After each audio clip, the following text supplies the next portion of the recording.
Hi viewers, welcome back to Busco Campus Vision. Today we are discussing the topic Business Environment and Policy of S3 BBA under Kerala University. And myself Mary Netto, Assistant Professor from Department of Management, Don Bosco College, Kottayam. Today we are going to discuss the advantages of fiscal policy in India.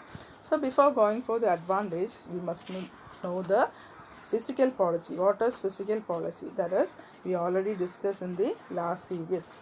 So fiscal policy is a policy concerning the revenue expenditure and debt of the government for achieving certain objectives like control of inflation, public expenditure, etc.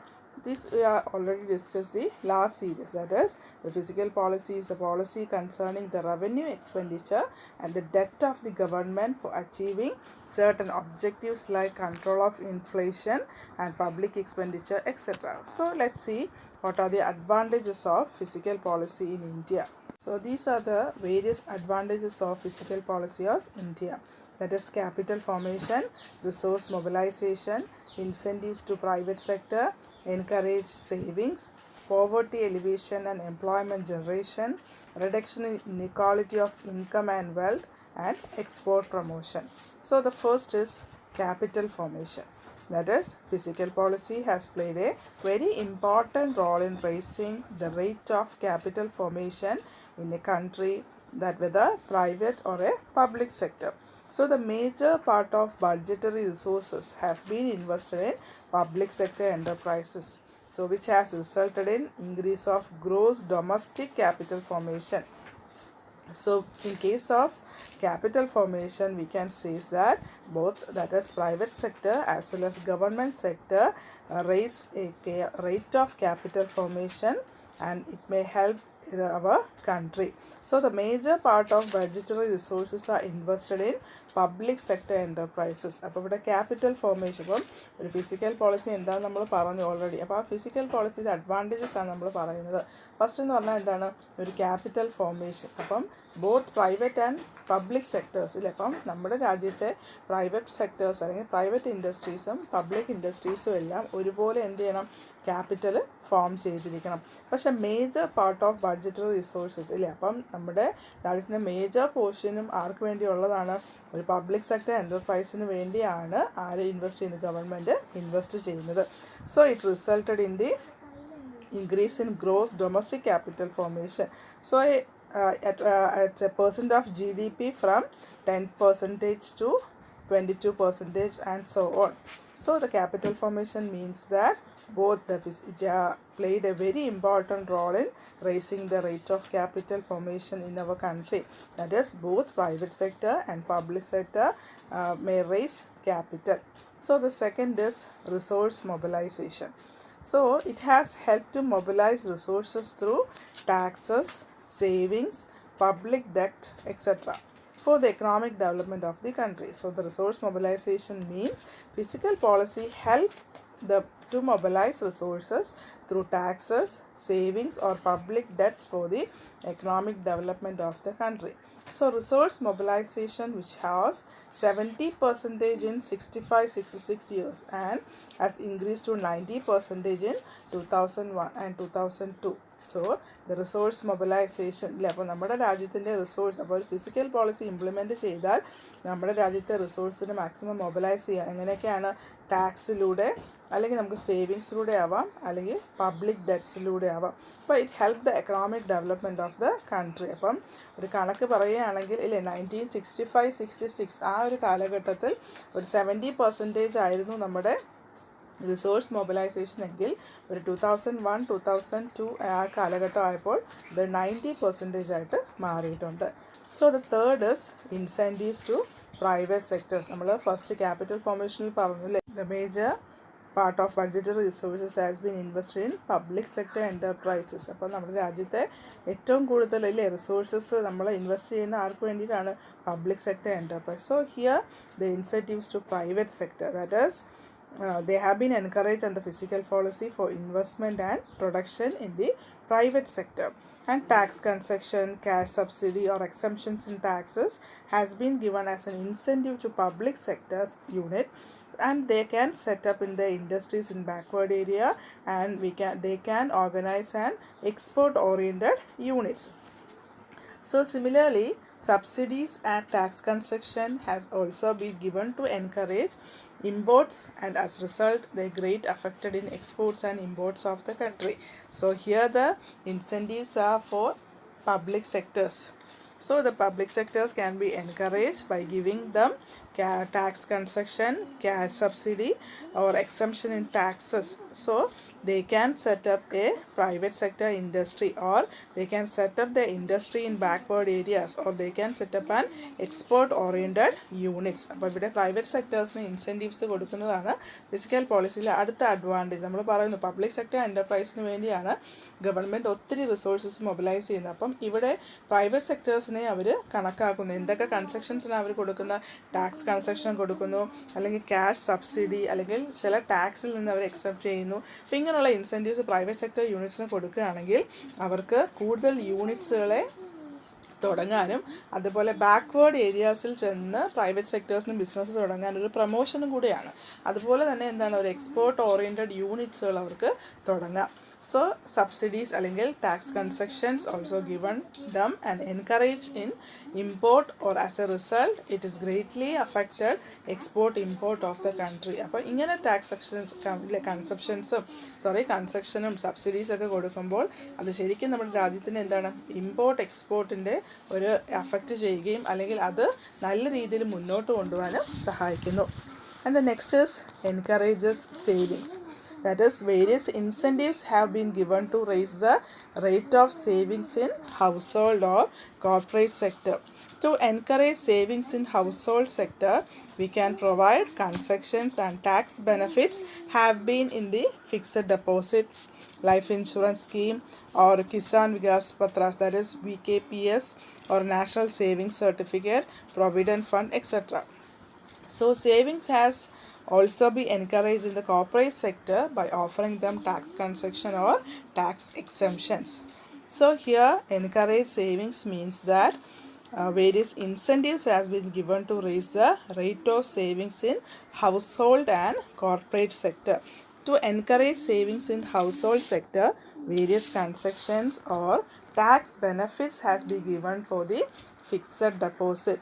So they are life insurance scheme, or a Kisan Vikas Patras, or National Savings Certificate, or Provident Fund. So these are the savings that also be encouraged in the corporate sector by offering them tax concession or tax എക്സെംഷൻസ്. അപ്പോൾ ഇവിടെ പറയുന്നത് എന്താണ്, ഒരു സേവിങ്സിലും കൂടെ നമ്മൾ എന്ത് ചെയ്യണം, സെക്ടേഴ്സിനെ, private സെക്ടേഴ്സിനെ encourage ചെയ്യണം. അപ്പോൾ അവർക്ക് കൊടുക്കുന്നത് എങ്ങനെയാണ്, നമ്മൾ പറഞ്ഞു ഇല്ലേ, ടാക്സ് കൺസെഷൻ അല്ലെങ്കിൽ വേരിയസ് സബ്സിഡീസ് ഒക്കെ ഓഫർ ചെയ്യുന്നെങ്കിൽ പോലും അത് എന്തിനെയാണ്, ഒരു ഫിക്സഡ് ഡെപ്പോസിറ്റിലേക്ക് കൂടെ വേണമെങ്കിൽ അവരെ നമുക്ക് പ്രൊമോട്ട് ചെയ്യാം. എന്തൊക്കെയാണ്, ഒരു ലൈഫ് ഇൻഷുറൻസ് സ്കീം ആകാം, അല്ലെങ്കിൽ നാഷണൽ സേവിങ്സ് സർട്ടിഫിക്കറ്റ് ആവാം, പ്രൊവിഡൻറ്റ് ഫണ്ട്. അപ്പോൾ ഇങ്ങനെയുള്ള ഫണ്ട് അവർ അതിന് ഇങ്ങനെയുള്ള കാര്യത്തിന് സേവ് ചെയ്യുകയാണെങ്കിൽ അത് ഫ്യൂച്ചറിൽ അവർക്ക് എന്താണ്, നല്ലൊരു സേവിങ്സ് റേറ്റ്, അതായത് നല്ല പെർസെൻറ്റേജ് എമൗണ്ട് എടുക്കുകയും അത് റീഇൻവെസ്റ്റ് ചെയ്യാനായിട്ട് സഹായിക്കുകയും ചെയ്യും. So savings as encourage in a corporate sector by offering them tax concession or tax subvention, etc. So results of such incentive can be from the figure of increasing in saving rate from 10.4% in 1950s, and it may increase by 24% in 2002. So the savings encourage the rate of savings in household and corporate sector. And the next is fifth one, poverty alleviation and employment generation. So here, to fulfill one of its major objectives of providing full employment, allocation of huge amount has been made in fiscal policy to eradicate poverty and generate employment. For this, a huge amount has been spent on different schemes like 20-point program, integrated rural development program, that is IRDP, or Jawar Rosar Yojana, JRY, or Prime Minister Rogar Yojana, that is PMRY, Employment Assurance Scheme, that is EAS, or encouraging small scale and cottage industries, etc. So here the poverty alleviation and employment generation means that It is a major objective of providing full employment or a allocation of huge amount has been made in physical policy to eradicate poverty and generate employment. ഇപ്പോൾ ഇവിടെ പറയുന്നത് എന്താണ്, ഒരു പൂർണ്ണമായിട്ടും ഇല്ലേ ദാരിദ്ര്യത്തിനെ അല്ലെ poverty eradicate ചെയ്യുക, അല്ലെങ്കിൽ ജനറേറ്റ് കൂടുതൽ പേർക്ക് ജോലി കിട്ടുക, എംപ്ലോയ്മെൻറ്റ് ഫുൾ എംപ്ലോയ്മെൻറ്റ് അല്ലേ എന്ന് പറയുന്ന ഒരു ഓപ്ഷൻ. അപ്പോൾ അതിന് വേണ്ടി നമ്മൾ എന്ത് ചെയ്യണമെന്നാണ് പറയുന്നത്, for this A huge amount has been spend on different schemes. അപ്പം ഓരോ ഇൻഡസ്ട്രി അല്ലെങ്കിൽ ഓരോ രാജ്യവും ഈ പോവർട്ടി ഇറാഡിക്കേഷൻ അല്ലെങ്കിൽ ഒരു എംപ്ലോയ്മെൻറ്റ് ജനറേഷന് വേണ്ടി ഹ്യൂജ് എമൗണ്ട് ചില കാര്യത്തിന് ഇൻവെസ്റ്റ് ചെയ്യണം. ഇതൊക്കെയാണ് ഒന്ന് IRDP, that is integrated rural development bank program, പിന്നെ ജവഹർ റോസർ യോജന അതായത് JR, ഇതെല്ലാം പ്രൈം മിനിസ്റ്റേഴ്സ് പ്രോഗ്രാംസ് ആണ്. അതുപോലെ പ്രൈം മിനിസ്റ്റർ റോസാർ യോജന PMRY, അല്ലെങ്കിൽ എംപ്ലോയ്മെൻറ്റ് അഷുറൻസ് സ്കീം. അപ്പം or we can encourage small scale എങ്കിൽ കോട്ടേജ് ഇൻഡസ്ട്രി. അപ്പം here we can invest huge amount has been spent for different schemes for the poverty alleviation or poverty eradication and the employment generation. And the next is reduction in inequality of income and wealth. Here the fiscal policy of the country has been making constant endeavor to reduce the inequality of income and wealth. So resources has been mobilized from rich class to poor by way of progressive taxes, wealth taxes, corporation tax and capital gain tax, and this money has been utilized for the welfare of poor people. So the reduction of inequality of income and wealth says that the resources had been mobilized from rich class to the poor by way of progressive taxes, wealth taxes or a corporation taxes or a capital gain taxes, and this money can be utilized for the welfare of upper lower class people or poor people. അപ്പോൾ ഇത് നമ്മൾ മുമ്പ് പറഞ്ഞിട്ടുണ്ടല്ലേ, അതായത് government tax rates അല്ലെങ്കിൽ house ടാക്സോ wealth tax അല്ലെങ്കിൽ capital gain tax ഇങ്ങനെയുള്ള progressive ടാക്സുകളെല്ലാം meet ചെയ്യുന്നത് എപ്പോഴും അപ്പർ ക്ലാസ് അല്ലെങ്കിൽ റിച്ച് ക്ലാസ് പീപ്പിൾസിൻ്റെ. കാരണം എന്താണ്, മെജോറിറ്റി വെൽത്തും അവരുടെ കയ്യിലാണ്. അപ്പോൾ അവർ ടാക്സ് അടയ്ക്കുന്നത് വഴി the government can help the poor people or they can collect the money and utilise for the welfare of the poor people. So it can reduce the inequality of income and wealth. And the last is export promotion. That is, export has been encouraged by way of providing subsidies, concessions or tax concession or cash subsidies. So export has shown a rise from 4.5% in 60s and it may rise by 23.4% in the 2002. So import duty on raw material and capital goods used for production of goods meant for export has also been reduced with a view to encourage export. So export promotion means that they encourage by way of providing. So export may be encouraged by way of providing subsidies, concession, tax or a cash subsidy, etc. So export has shown a rise, that is the percentage may be raised by 2002. So the import duty on raw materials and the capital goods are used for the production of goods meant for export and has been reduced with a view to encourage export.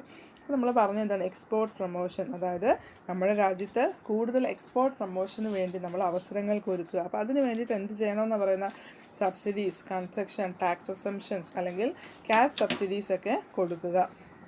അപ്പോൾ ഒരു raw മെറ്റീരിയൽസിൻ്റെ import duty അല്ലെങ്കിൽ capital goods ഇതൊക്കെ നമ്മൾ amount ഒന്ന് കുറയ്ക്കുകയാണെങ്കിൽ it can help the exporters or they can encourage the export oriented units. Clear with the point? So these are the advantages of fiscal policy of India, that is capital formation, resource mobilization, incentives to public sector, encourages savings, poverty alleviation and employment generation, then reduction in inequality of income and wealth, and the last is export promotion. I hope you all understood the advantages. So prepare well, study well. Thank you.